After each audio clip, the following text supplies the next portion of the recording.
Assalamualaikum warahmatullahi wabarakatuh. Berjumpa lagi bersama saya Rahmatul Aziza yang akan menyampaikan berita-berita teraktual dan terpercaya seputar Kabupaten Seruyan. Edisi Selasa 10 Mei 2022 yang kami rangkum dalam Kabar Seruyan.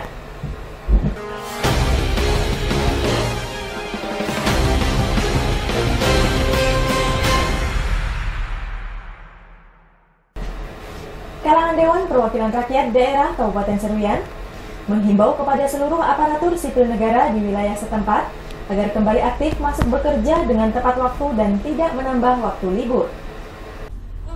Pasca libur dan cuti Lebaran Idul Fitri 1443 Hijriah, seluruh aparatur sipil negara tentunya harus kembali masuk bekerja dan kembali melaksanakan tugas di instansinya masing-masing. Wakil Ketua 1 Dewan Perwakilan Rakyat Daerah Kabupaten Seruyan, Bambang Yantoko mengatakan, bagi aparatur sipil negara yang melaksanakan mudik atau balik ke tempatnya masing-masing pada Lebaran Idul Fitri, agar tidak menambah waktu libur dan harus kembali masuk bekerja, di mana ASN harus tertib dan mematuhi pada aturan yang telah ditetapkan, salah satunya disiplin dalam bekerja sehingga kinerja di setiap instansi bisa berjalan maksimal dan lebih baik ke depannya. Menurutnya, hal ini juga diperlukan adanya ketegasan dari pemerintah daerah terhadap ASN yang tidak masuk bekerja sesuai ketentuan, baik melakukan sanksi secara teguran maupun tertulis. Wakasatu menghimbau agar ASN yang ada di daerah ini bisa tertib dan lebih disiplin lagi dalam bekerja. Tentunya kedisiplinan seorang ASN akan menjadi catatan tersendiri bagi atasan atau pimpinannya. Tim Liputan Seruyan TV.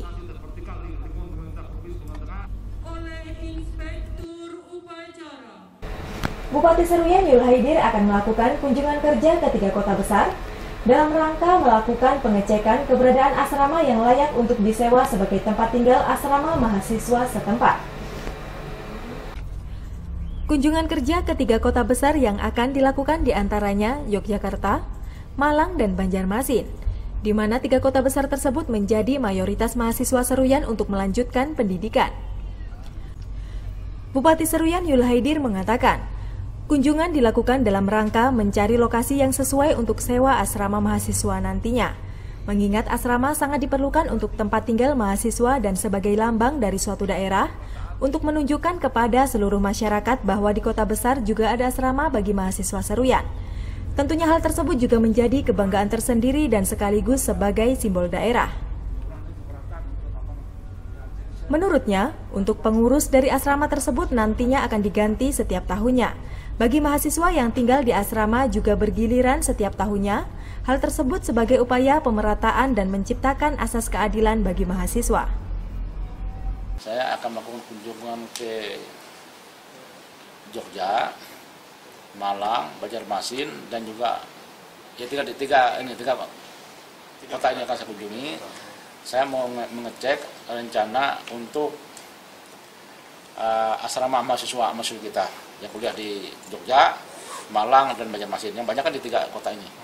Nah, saya mau kunjungan ke sana, mau melihat, mencari rumah yang layak untuk dijadikan asrama nantinya.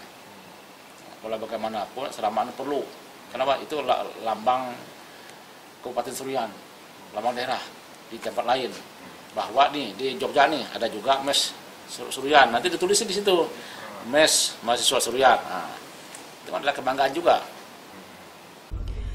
Bupati menambahkan, untuk ibu atau bapak asuh akan ditetapkan 1 orang sebagai penjaga di asrama tersebut, sehingga juga dapat melakukan pemantauan terhadap mahasiswa di luar daerah. Tim Liputan Seruyan TV.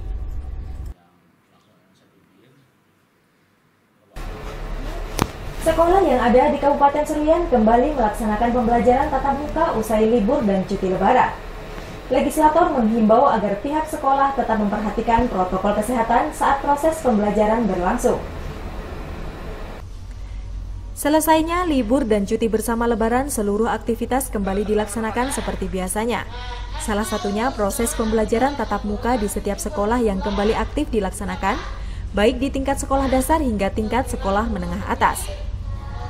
Ketua Dewan Perwakilan Rakyat Daerah Kabupaten Seruyan, Zuli Eko Prasetyo mengatakan, Pembelajaran secara tatap muka saat ini kembali dilaksanakan oleh masing-masing sekolah, di mana hampir 1 bulan sekolah libur sejak awal bulan Ramadan hingga cuti Lebaran Idul Fitri, sehingga pada hari pertama masuk sekolah peserta didik sangat antusias dan bersemangat. Menurutnya, saat proses pembelajaran berlangsung, penerapan protokol kesehatan harus tetap diutamakan, agar kegiatan belajar berjalan dengan aman dan tidak terjadi penularan COVID-19. Meskipun saat ini kasus COVID-19 sudah menurun, namun penerapan prokes tidak boleh diabaikan.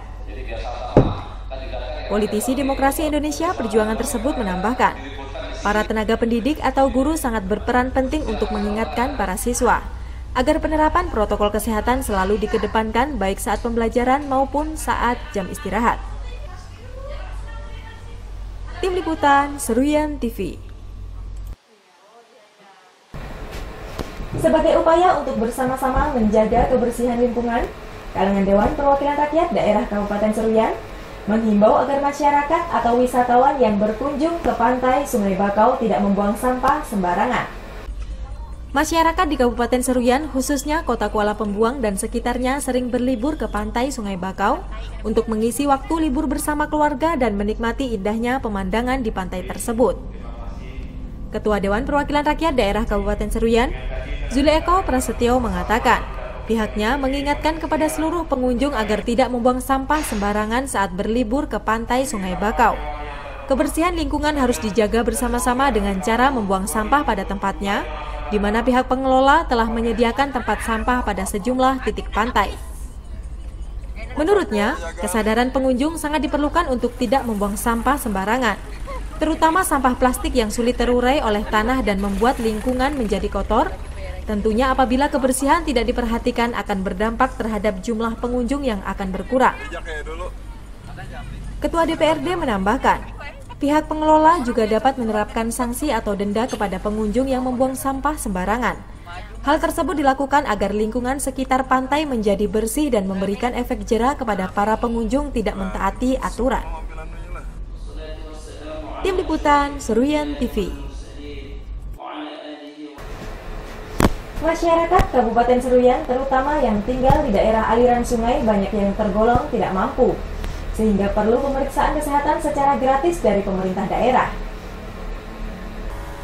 Masih banyak masyarakat di daerah ini yang mengalami kesulitan dalam mengakses fasilitas kesehatan, terlebih bagi masyarakat yang bermukim di sekitar daerah aliran sungai. Tentunya perlu bantuan dari instansi terkait untuk menjangkau masyarakat di daerah tersebut. Wakil Ketua 2 Dewan Perwakilan Rakyat Daerah Kabupaten Seruyan, Muhammad Aswin mengatakan, pihaknya terus mendorong pemerintah daerah untuk mengadakan pengobatan gratis bagi masyarakat tidak mampu. Dikarenakan banyak masyarakat yang ingin pergi berobat namun tidak memiliki biaya, terlebih jauhnya akses untuk menuju fasilitas kesehatan. Menurutnya, selama pandemi COVID-19, banyak masyarakat khususnya para lansia yang mengalami kesulitan perekonomian, sehingga banyak yang tidak bisa berobat dan hanya melakukan pengobatan seadanya. Politisi nasional demokrasi tersebut menambahkan, tentunya aspirasi masyarakat terutama yang bermukim di daerah aliran sungai harus menjadi prioritas, agar kesehatan masyarakat dapat lebih terjamin secara keseluruhan. Tim Liputan Seruyan TV. Kalangan Dewan Perwakilan Rakyat Daerah Kabupaten Seruyan meminta pemerintah daerah untuk memperhatikan fasilitas pendidikan di daerah pelosok. Pendidikan menjadi hal yang paling utama untuk meningkatkan sumber daya manusia, terutama bagi masyarakat yang berada di daerah pelosok. Pendidikan menjadi sangat penting. Tentunya pemerintah daerah melalui instansi terkait harus meningkatkan fasilitas dan mutu pendidikan saat ini. Ketua Dewan Perwakilan Rakyat Daerah Kabupaten Seruyan, Zuleeko Prasetyo mengatakan, sarana pendidikan yang ada di daerah pelosok harus menjadi perhatian serius instansi terkait, mulai dari peningkatan kualitas, fasilitas, sampai dengan penunjang sarana dan prasarana, sehingga pendidikan di daerah pelosok tidak kalah bersaing dengan di daerah perkotaan. Menurutnya, apabila fasilitas pendidikan di daerah pelosok sudah mulai meningkat, tentunya akan berdampak baik terhadap proses pembelajaran dan minat belajar para siswa. Karena dengan fasilitas pendidikan yang kurang baik dan terkesan seadanya, maka pendidikan di daerah pelosok akan menjadi lebih tertinggal. Diharapkan pemerintah daerah dapat segera merealisasikan fasilitas pendidikan yang memang masih kurang atau bahkan belum memadai, sehingga pendidikan di daerah ini dapat berjalan dengan maksimal dan lebih baik. Tim Liputan Seruyan TV. Bupati Seruyan Yul Haidir bersama dengan seluruh kepala daerah di Kalimantan Tengah mengusulkan pembangunan jaringan listrik kepada pemerintah pusat sebagai upaya memaksimalkan penerangan hingga ke daerah pelosok. Sejumlah desa di Kalimantan Tengah, khususnya di wilayah Kabupaten Seruyan, masih ada yang belum teraliri jaringan listrik. Hal tersebut dikarenakan lokasi yang sulit dijangkau dan jauhnya akses dari perkotaan, sehingga perlu bantuan dari pemerintah pusat untuk menangani permasalahan tersebut. Bupati Seruyan Yul Haidir mengatakan, pihaknya bersama dengan seluruh kepala daerah meminta anggaran kurang lebih sebesar 2 triliun yang akan digunakan untuk membangun jaringan listrik, terutama bagi daerah yang belum memiliki akses jalan agar dapat dibangunkan pembangkit listrik tenaga mikrohidro. Menurutnya, untuk rencana pembangunan jaringan listrik tersebut akan dilaksanakan pada tahun 2023 mendatang, dengan tujuan agar seluruh desa di Kalimantan Tengah dapat teraliri jaringan listrik yang memadai.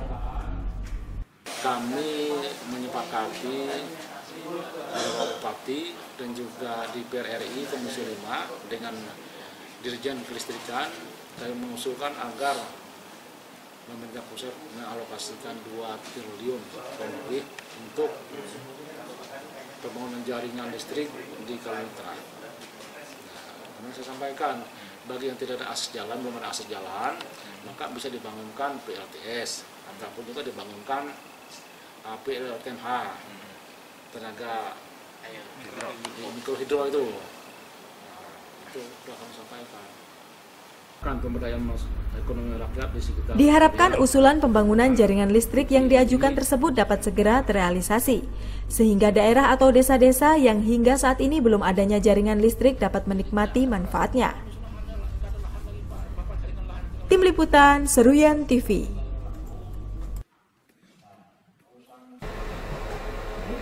Demikian berita yang kami sampaikan kali ini. Saya Rahmatul Aziza beserta kru yang bertugas mohon undur diri dari hadapan Anda. Terima kasih dan sampai jumpa. Wassalamualaikum warahmatullahi wabarakatuh.